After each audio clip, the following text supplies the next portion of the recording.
నమస్కారం. సద్గురు జ్యోతిష్యాలయం వారి ఆగస్టు నెల ద్వాదశ రాశి ఫలితాలకు కావాల్సినటువంటి రాశి ఫలితాలన్నీ కూడాను 12 రాశులకి మనం చెప్పబోతున్నాం. మరి జాతకం అనేది ఈ మధ్యకాలంలో ఒక నిత్య జీవితంలో ఒక దినచర్యగా మారిపోయింది.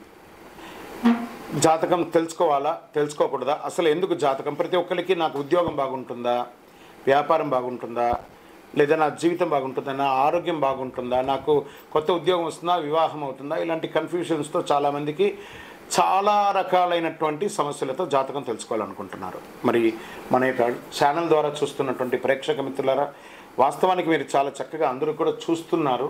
కొంచెం ఒక లైక్ అండ్ షేర్ చేయండి, కొంచెం బాగుంటుంది. మీ మిత్రులందరికీ కూడా షేర్ చేయండి. మరి ఎవరెవరు జాతకం తెలుసుకోవాలి అని అనుకుంటే, మీకు వృత్తి వ్యవహారపరంగా, వ్యాపారపరంగా, ఉద్యోగపరంగా, వివాహపరంగా, ఆరోగ్యపరంగా ఉంటే మాత్రమే మళ్ళీ సద్గురువులకు మీరు మెసేజ్లు చేయండి. ఈ యొక్క జ్యోతిష్యం చెప్తున్న గురువులకి మెసేజ్ చేయండి. నెంబర్ కనబడగానే ఒక వాట్సాప్ పెట్టేసి మెసేజ్ అని చెప్పి పెట్టకండి దయచేసి. మళ్ళీ చెప్తున్నాను, జాతకం పడుతున్న వర్షానికి ఒక గొడుగు మాత్రమే, కానీ జాతకం జీవితం కాదు. జాతకం జీవితం కాదు. మీరు తెలుసుకోవాలనుకున్నటువంటి యొక్క జాతకాన్ని మీ యొక్క date of birth, time of birth, place of birth WhatsApp ద్వారా లేదా మీ పరిసర ప్రాంతాల్లో ఉన్నటువంటి గురువుల్ని సంప్రదించి వారి ద్వారా జాతకం తెలుసుకోండి. లేదా మా ద్వారా తెలుసుకోవాలనుకుంటున్నారా, మీ యొక్క వాట్సాప్లో వివరాలు పెట్టండి, కాల్ చేయకండి. వాట్సాప్లో వివరాలు పెట్టండి. మళ్ళీ చెప్తున్నది ఉచిత సర్వీస్ మాత్రం కాదు. ఏ గురువు దగ్గరికి పోయినా ఉచితంగా జాతకం చెప్పండి అని అడగకండి. వారికి గురుదక్షిణ ఇచ్చి మరీ జాతకం చెప్పించుకోండి. దానికి సిద్ధంగా ఉంటేనే వాట్సాప్ చేయాలి. ఈ యొక్క ఆగస్టు నెల అంతా కూడాను పండగ వాతావరణం. ఎక్కడ చూసినా ఇప్పటివరకు కొన్ని బోనాలు అవుతున్నాయి, ఇంకా కొన్ని చోట బోనాలు అవుతూనే ఉన్నాయి. వరలక్ష్మి వ్రతం వస్తుంది, రాఖీ పౌర్ణమి వస్తుంది, శ్రీకృష్ణ జన్మాష్టమి వస్తుంది. ఎన్నో రకాలైనటువంటి పండగల వాతావరణంతో ఉన్నటువంటి తెలుగు వాళ్ళందరూ కూడాను చేసుకున్నటువంటి ఒక పండుగలో సద్గురు జ్యోతిషాలయంలో ఈ యొక్క జ్యోతిషాస్త్రరీత్యా ద్వాదశ రాశులలో 12వ రాశి అయినటువంటి మీనరాశి మిత్రులారా, మీరు పూర్వభాద్ర నక్షత్రం 4వ పాదం, ఉత్తరాయణ భాద్ర నక్షత్రం 1, 2, 3, 4 పాదములు, రేవతి నక్షత్రం 1, 2, 3, 4 పాదాలకు జన్మించిన మీరు మీనరాశి వారిగా పరిగణించబడుతున్నారు. ఈ యొక్క ఆగస్టు 2024 శుభాశుభ ఫలితాలు అంటే ఏళ్నాడు శని 12వ స్థానంలో సంచరిస్తూ మీనరాశి మిత్రులకు ఈ యొక్క మీనరాశి వారి నెల మొత్తం కొన్ని విషయాల్లో జాగ్రత్తగా ఉండాలి. సమాజంలో తిరిగేటప్పుడు వ్యక్తులతో జాగ్రత్తగా ఉండాలి. ఈ రాశి వారికి గ్రహ సంచారం అనుకూలంగా లేనందున వలన మిశ్రమ ఫలితాలు గోచరిస్తున్నాయి. శని ఈ నెలంతా 12వ ఇంట్లో తిరోగమన స్థితిలో ఉన్నారు. రాహు నెల మొత్తం రాశిలో ఉండడం, దేవగురు బృహస్పతి అంగారుడితో 3వ ఇంట్లో కూర్చోవడం, సూర్యుడు 5వ ఇంట్లో ఉండడం, ఆగస్టు 22 నుండి తిరోగమన బుధుడు 5వ ఇంట్లోకి ప్రవేశించడం, కొంచెం జాగ్రత్తగా ఉండాలి. కుజుడు 3వ ఇంట్లో ఉంటాడు. ఈ నెల ప్రారంభం నుండి చివరి వరకు శని 12వ ఇంట్లో తిరోగమన స్థానంలో ఉంటూ బుధుడు మరియు శుక్రుడు శ్రద్ధ వహించాలి, ఆందోళన కలిగిస్తూ ఉంటారు. ఉద్యోగం కొంచెం గందరగోళంగా ఉంటుంది. ఉద్యోగంలో సహోద్యోగుల నుంచి సహకారం అందకుండా ఉంటుంది. చేపట్టిన పని అంతా కూడా మందకోడిగా జరుగుతుంది. నిరుద్యోగ ప్రయత్నాలు విఫలమవుతాయి. జాగ్రత్త. ఉద్యోగస్తుల కోసం చేస్తున్నటువంటి వారు ఈ నెలంతా ఇబ్బంది. ఈ కుటుంబంలో చాలా గందరగోళాలు అవకాశాలు ఉన్నాయి. చెప్పడానికి కొంచెం నాకే బాధగా ఉంది. ఈ నెలంతా ఇలా చెప్పి ఇబ్బంది పెట్టాలంటే ఈ నెల చాలా గ్రహాలు కూడా కొంచెం ఇబ్బందిగానే ఉన్నాయండి. చెప్పక తప్పదు. కుటుంబాన్ని అంటే మిమ్మల్ని భయభ్రాంతులు చేయడానికి కాదు, మిమ్మల్ని జాగ్రత్త పరచడానికి. మనం వెళ్తూ ఉండగా ఒక దారిలో ఒక స్పీడ్ బ్రేకర్ ఉంది అని మీకు తెలియకుండా పోతే కింద పడతారు కదా, మాలాంటి వాళ్ళు చెప్తే అదే స్పీడ్ బ్రేకర్ అనుకోండి, జాగ్రత్తగా వెళ్ళండి అంతే. తోబుట్టువుల కోసం ఖర్చు పెట్టే అవకాశాలు ఉన్నాయి, అన్నదమ్ముల కోసం ఖర్చు పెట్టే అవకాశాలు ఉన్నాయి. ఆర్థికంగా ఖర్చులు విస్తృతం అవుతుంది.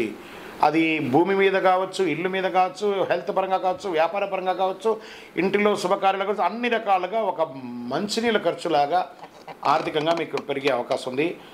ఆరోగ్యపరంగా హెచ్చుదక్కులు చాలా ఉన్నాయి. ఇంట్లో పెద్దవాళ్ళ యొక్క అనారోగ్యం మీకు మనశ్శోభను తీసుకొచ్చి పెడుతుంది. వృత్తి వ్యాపారంలో అధికంగా కష్టపడాలండి, స్వల్ప లాభంతో బయటపడతారు.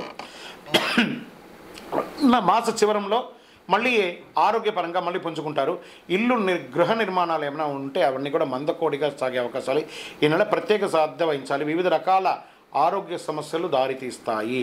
ఆప్తుల నుండి శుభకార్య ఆహ్వానాలు అందుతాయి. విద్యార్థులు చాలా కష్టపడాలండి. ఎగ్జామ్స్కి అంతా ఉన్న వాళ్ళంతా కూడాను చాలా చదవాల్సి వస్తుంది. రాజకీయ నాయకులకి గడ్డు కాలమని చెప్పచ్చు. వ్యవసాయదారులకి బాగుంది. షేర్ మార్కెట్ అస్సలు ముట్టుకోకండి. మీడియా రంగం వారికి మిశ్రమం. ఐటీ రంగం వారికి స్ట్రెస్. వివాహం కాని వారికి నూతన వివాహానికి అవకాశాలు మాస చివరి భాగంలో ఉంది. అదృష్ట సంఖ్య 9, బ్లూ కలర్ వాడండి. ఉత్తర దిక్కు ప్రయాణాలు మీకు చాలా కలిసి వస్తుంది. చంద్రాష్టమం ఆగస్టు 10, 2024 4:18 మధ్యాహ్నం నుండి 13/8/2024 4:15 ఉదయం వరకు చంద్రాష్టమం ఉంటుంది. తస్మాత్ జాగ్రత్త. ఈ 2 రోజులు ఆల్రెడీ నెలంతా జాగ్రత్త ఉండాలి. పర్టికులర్ ఈ 2 రోజులైతే చాలా జాగ్రత్తగా ఉండాలి. దైవ చింతన పెరుగుతుంది. చాలా అద్భుతమైనటువంటి పరిపక్వత్వం వస్తుంది. గురు భగవానుడు కాస్త బాగుండా మీకు మిగతా గ్రహాలను కొంచెం ఇబ్బంది పెడుతున్నాయి కాబట్టి చాలా పరిపక్వత పొందుతారు. అందులోనూ అలంకార ప్రియులుగా ఉన్నటువంటి మీనరాశి మిత్రులారా కాస్త కాస్మెటిక్స్ అన్నిటికీ కూడా దూరంగా ఉండడానికి ప్రయత్నం చేయండి. అది స్త్రీ పురుషులు ఎవరైనా కూడా. ఎదుటి వారితో మాట్లాడేటప్పుడు చాలా జాగ్రత్తగా ఉండండి. మీ వయస్సు ఎంత ఉందో అన్ని దీపాలు దక్షిణామూర్తి లేదా గురు భగవానుడు ఎవరైతే ఉన్నారో అక్కడికి వెళ్ళండి. శని భగవానుని ప్రార్థన చేయండి. నవగ్రహాలకి ప్రదక్షిణం చేయండి.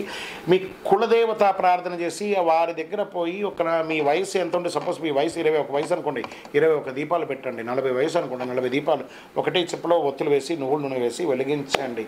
ఆ దీపం కరుగుతూ ఉండగా మన దోషం అంతా కరుగుతుంది. సరే, ఈ నెల మీరు చాలా ముఖ్యంగా చేయాల్సినటువంటి పరిహారం ఏమంటే సైలెంట్గా ఉండడం. ఏ విధమైనటువంటి కొత్త వ్యాపకాలకి వెళ్లకుండా ఉండడం మంచిది. ఆహారపు అలవాట్లు అదుపులో ఉండాలి. కాబట్టి చాలా జాగ్రత్తగా ఉండండి. మీ యొక్క వ్యక్తిగత జాతకం తెలుసుకోవాలనుకుంటే మా కింద కనబడుతున్నటువంటి నంబర్కి మీ యొక్క పేరు, date of birth, time of birth, place of birth WhatsApp చేయండి. ఇంకనూ ఆనందంగా ఉండడానికి చిరునవ్వుతూ ఉండండి. ద్వాదశ రాశి మిత్రులారా, ఈ నెల రాశి ఫలితాలన్నీ కూడాను ఎంతోమంది సద్గురువులు అందరితోనూ డిస్కస్ చేసి ఆ గ్రహాల అన్ని ఫలితాలని మేము క్షుణ్ణంగా చేసి వాస్తవాన్ని బట్టి దైవ సాక్షిగానే మేము అన్నీ కూడా మీకు చెప్తున్నాం. మీరందరూ కూడా క్షేమంగా ఉండాలని మనస్ఫూర్తిగా కోరుకుంటున్నాం. తిరుపతికి వచ్చినప్పుడు మన అయ్యప్ప స్వామి వారి 18 అవతారముల దేవాలయం జీవకోణలో నిర్మించాం. ఆ దేవాలయాన్ని దర్శనం చేసుకోండి. రైల్వే స్టేషన్ నుండి బస్ స్టాండ్ నుండి ఒక 3 కిలోమీటర్ దూరంలో ఉంటుంది. వందే మాతరం, వందే మాతరం, వందే మాతరం. చంద్రమౌళి వెంకటేష్ శర్మ గురుస్వామి. శరణమయ్యప్ప.